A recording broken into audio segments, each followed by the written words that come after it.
Cuando tomé aquel puñal en la mano tenía mucho odio dentro de mí. Y entonces ella me dijo, ve y tráeme la sangre más preciosa que existe.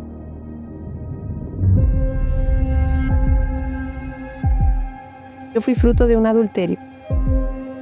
Era la tristeza que yo llevaba dentro de mí debido a la rabia de ser rechazado desde el vientre de mi madre. Y entonces entré en relaciones, pero no funcionaron. Y en una de esas relaciones yo deseaba mucho tener un hijo. Y siendo evangelizada un día, conocí la fe. Llegué a la iglesia solo para buscar la bendición, que era quedar embarazada de mi hijo, y recibí la bendición que estaba buscando. Pero yo no buscaba al que bendice, solo la bendición. Y entonces descubrí que él me engañaba con la propia niñera. Entonces eso para mí fue un dolor muy grande, porque yo ya estaba allí con el hijo de él y él me traicionó. Fue entonces cuando salí a destruir todo lo que tenía por delante. Así que empecé a destruir matrimonios, personas y me fui al mundo de la prostitución. Y estuve 10 años en esa situación. Yo pensaba así, no, con solo venir a la iglesia ya está bien, hasta que me alejé por completo. Y fue cuando empecé con el esoterismo, con el horóscopo. Y entonces llegué a hacerme un tatuaje para una entidad en la que creía que era mi alma gemela. Y ahí empecé a hacer trabajos, a entregarme por completo. Aquí, en esta foto, fue un día en que fui a hacer un trabajo para ella por mi vida sentimental. En aquel momento estaba completamente dedicado a la organización. Hacía todo lo que me pedían, le dedicaba todas mis fuerzas. ¿Qué fue lo más descabellado que hiciste que te pidiera la entidad? Lo más loco que hice fue invertir todo mi sueldo y algunos ingresos extra que tenía en un trabajo, en una encrucijada. Y entonces fui, hice todo, pero aún así ella dijo que no era todo lo que yo tenía. En esa época mi hijo, aunque yo salí de la iglesia, él todavía permaneció. En ese momento, ¿cuántos años tenía su hijo? En ese momento mi hijo tenía 12 años. 12 años, ¿y él seguía yendo solo a la iglesia? Sí, él seguía yendo a la iglesia, haciendo votos. Era como si fuera una ofensa. Entonces yo me rebelaba, lo agredía. Le decía que era inútil, que era basura, le decía que lo odiaba. Y me arrepentía de haberlo tenido. Y en una de esas veces que fui a decirle que no lo amaba, él decía, pero yo te amo y voy a luchar por ti. Me pasé 2 años sin darle un abrazo. Un día que me marcó mucho fue uno en que hubo un encuentro del FT1 en familia y él me invitó a ir. Y yo le dije que no.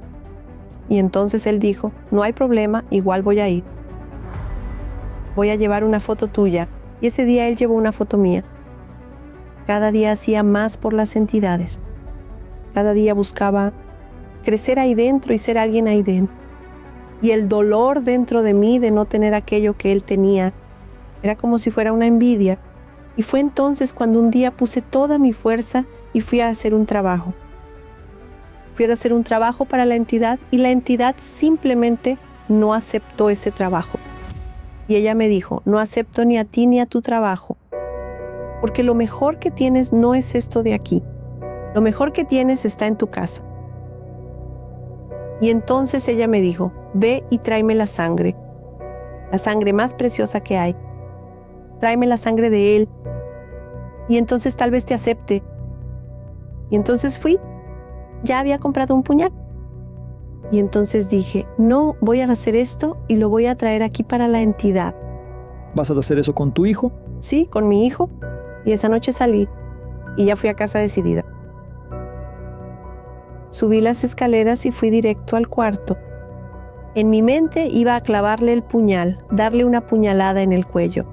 ¿Pero era su hijo de...? Sí, era mi hijo, pero sentía odio, un odio muy grande, muy profundo hacia él, un odio realmente muy grande, muy intenso. Me siento así, avergonzada, muy avergonzada por estos sentimientos. Y en el momento en que abrí la puerta, él no estaba durmiendo. Lo vi de rodillas, orando profundamente y con devoción a los pies de la cama, sosteniendo con mucho cuidado una foto mía en la mano, como si estuviera pidiendo algo muy importante. Y ahí caí de rodillas llorando. Y él se levantó, vino, me abrazó y me dijo: vuelve a la casa del Padre, que todavía hay esperanza para usted. ¿Un chico de cuántos años? 13 años. De hecho, estamos aquí en vivo con Luis Felipe. ¿Todo bien? Buenos días, pastor. Sí, señor. ¿Cómo fue esa escena con tu madre el día que estabas orando? Cuéntanos. Yo llevaba una rabia diferente porque el mismo Dios que yo conocía, ella también lo conocía. Por eso siempre oraba por ella, incluso de madrugada, porque era un sacrificio que yo podía hacer por ella en ese momento. Y ese día no escuché nada, pero cuando miro hacia atrás la veo a ella llorando desconsoladamente. Fue entonces cuando no entendí la situación, pero el Espíritu Santo me dijo que esa era la oportunidad de ganar su alma de nuevo. ¿Cómo estaba tu alma en ese momento? Estaba gimiendo de dolor. Por dentro yo estaba destruida.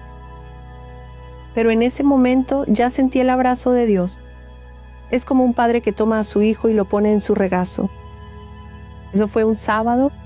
El domingo por la mañana fuimos a la iglesia y cuando el pastor empezó a hablar sobre la salvación y dijo así: tú, tal como estás, haz una oración, habla con Dios, entrégate.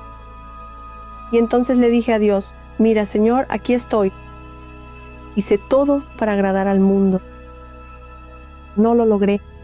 Pero si el Señor me acepta tal como estoy, sucia, ni siquiera soy digna de estar aquí.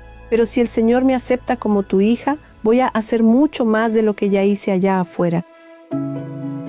Ella puso un pie en la iglesia, ahí la entregué. Porque hasta entonces era yo y Dios luchando por el alma de ella. Sin embargo, a partir del momento en que fui consciente de que ella trajo a la iglesia, ahí ya no éramos yo y Dios, era solo Él, era solo Dios.